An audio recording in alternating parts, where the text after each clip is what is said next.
So if I take this 7 and I place it in the middle of the deck, and I snap my fingers and it comes up to the top.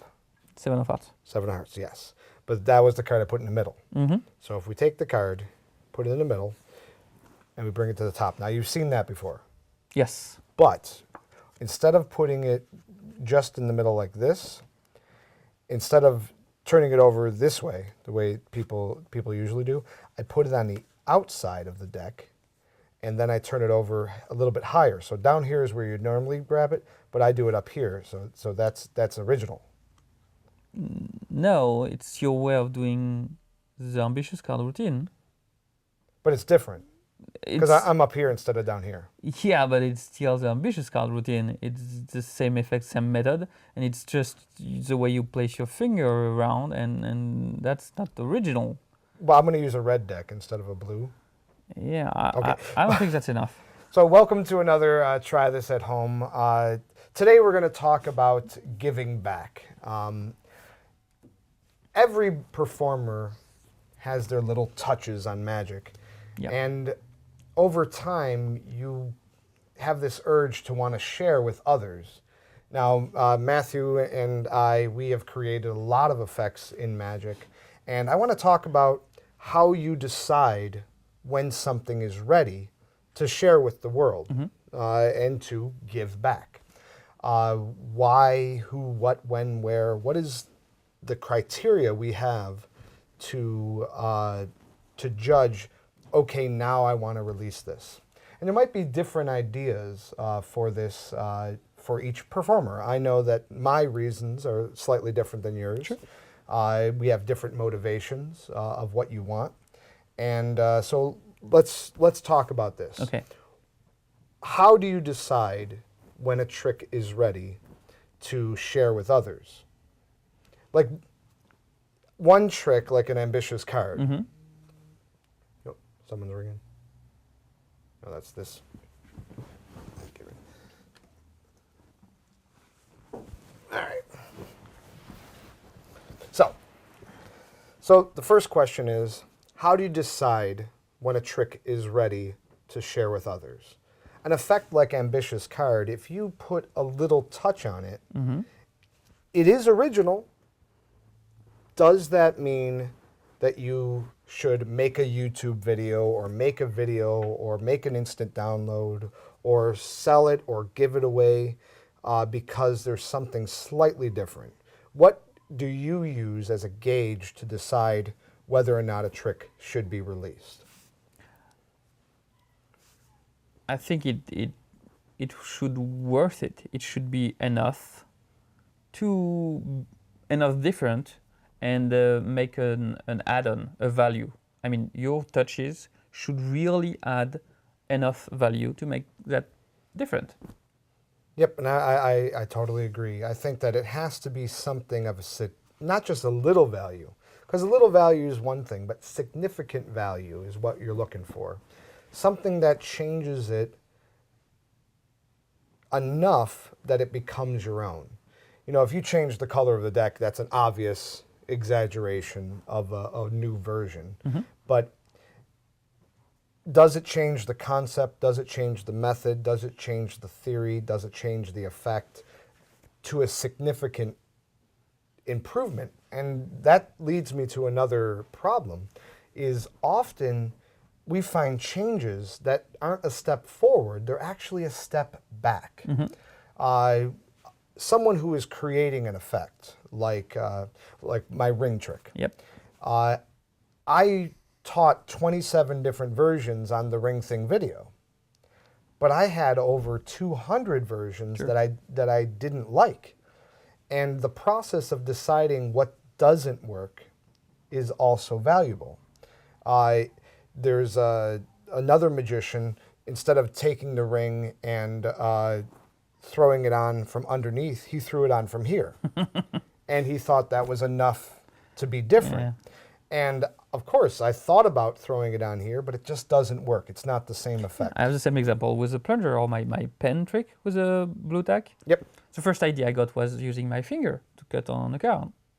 But I thought it was not a good idea for a lot of reasons, and I come up with the idea of the pen, and now people are coming up with that and releasing that. It's the same. And that's the tiny plunger is a perfect example. It's a very popular trick now.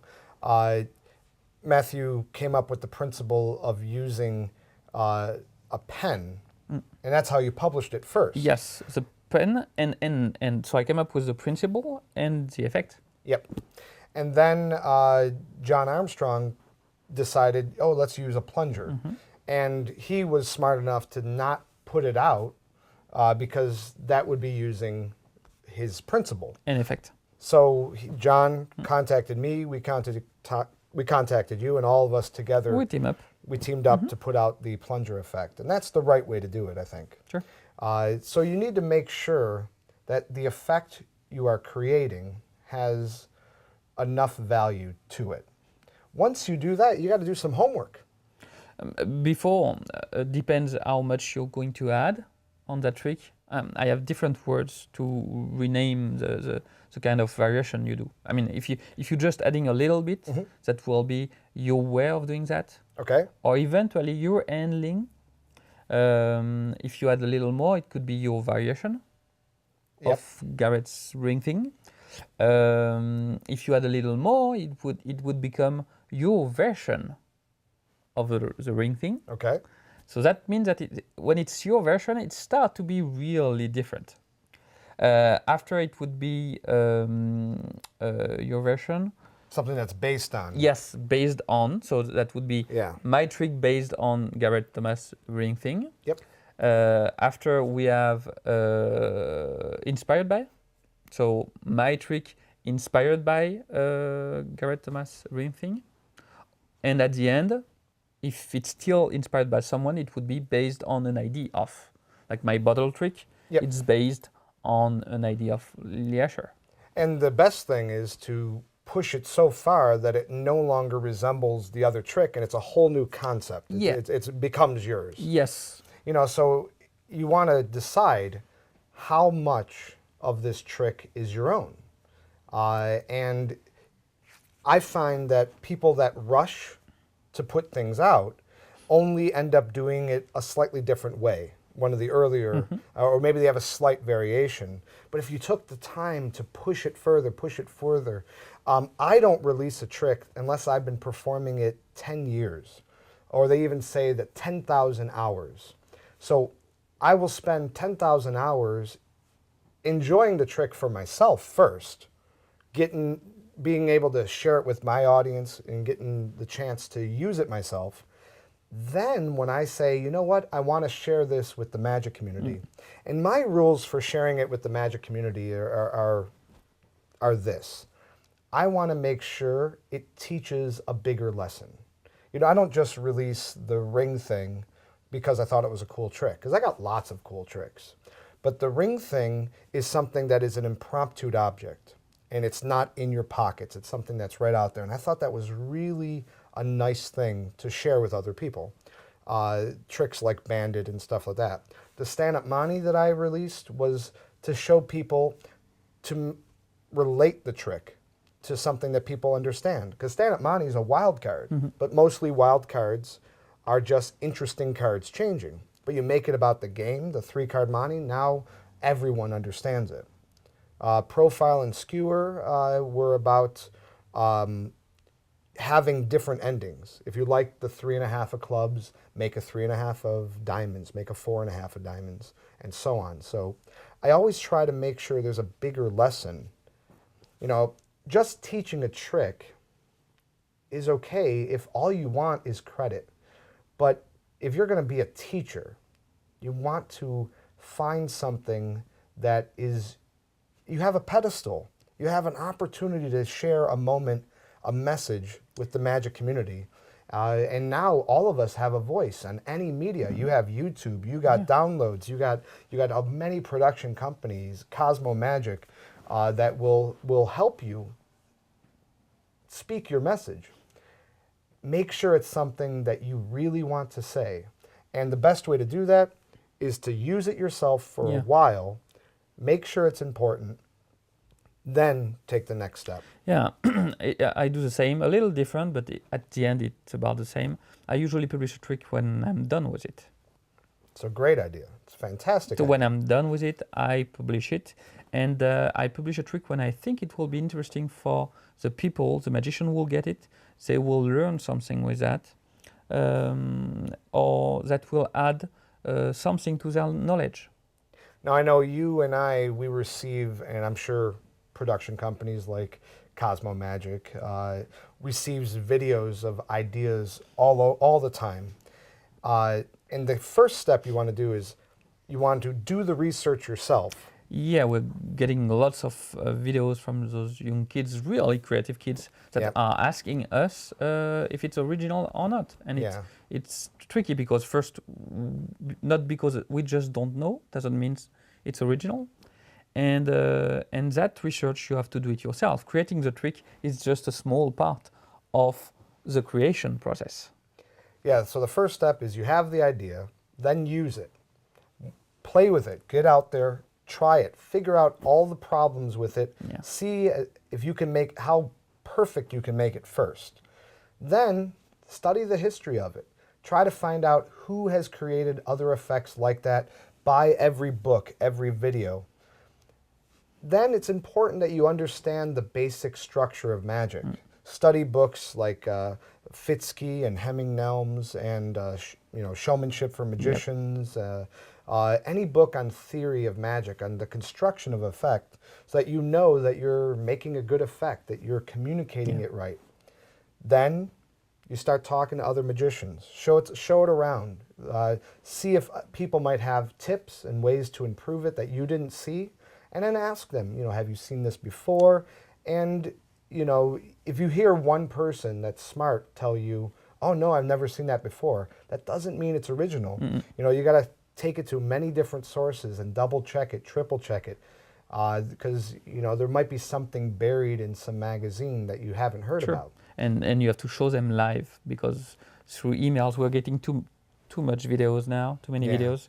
There is no way we can look at And that. they edit it so that you only see the effect and you don't see the setup. So just go into conventions and show them to the people, well-known people. And if you have a coin trick, maybe don't show it to me, because I'm not the best one in coin tricks. So Yep. maybe show it to other people like Garrett or others, but try to show it to people in the area of what you're showing them. And then after that, there are experts that are historians. Yep. People like Bill Kalush, Michael Weber, Tyler Erickson, Max Maven. These are people that after you've done all the homework and you need to make sure that you haven't missed anything, Yeah. you then can share it with them, double check it, make sure it's right, make sure you didn't miss anything, and then present it to a company or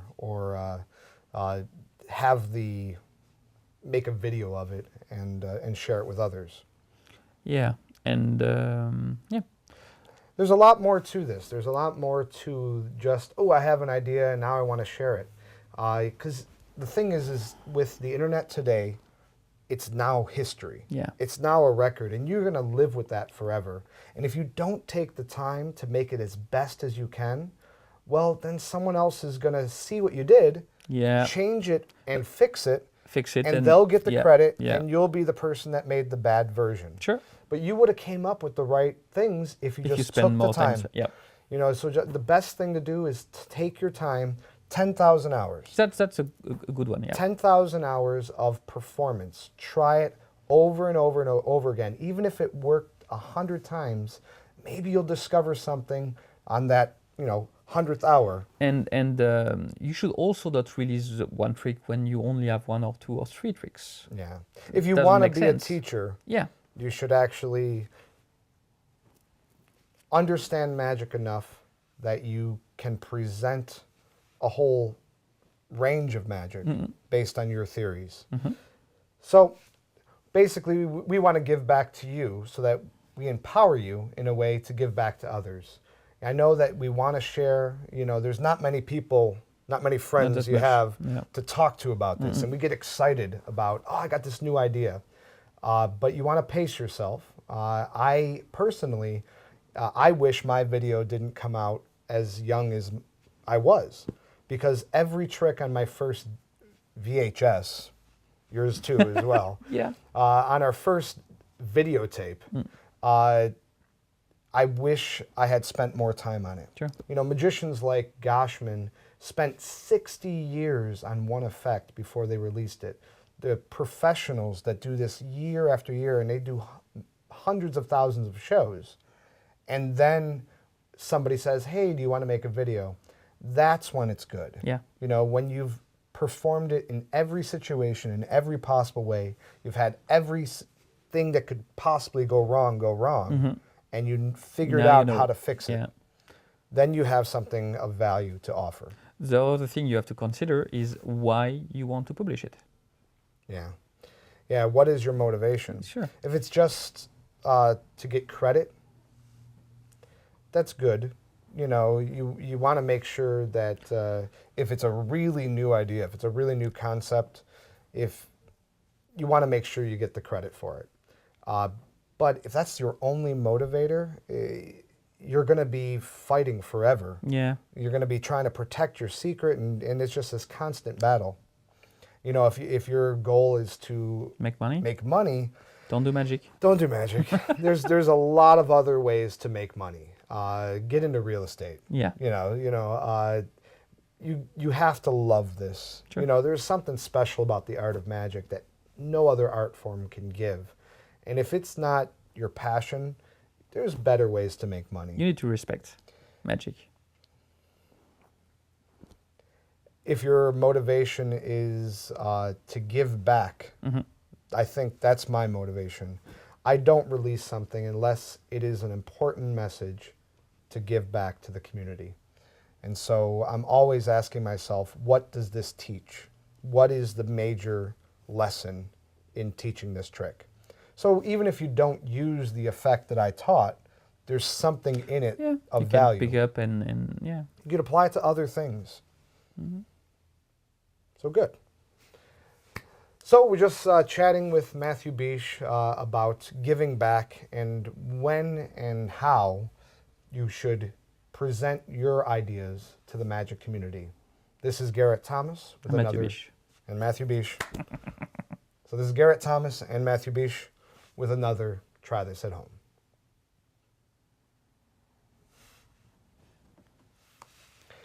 So you don't think that was enough with the Now try with 2 fingers on the corners. 2 fingers, yeah, 2 fingers. Yeah. See? That's Yeah, much it's better. much better, That's much better. original. That's Garrett Thomas. Ambitious Clown. Yes.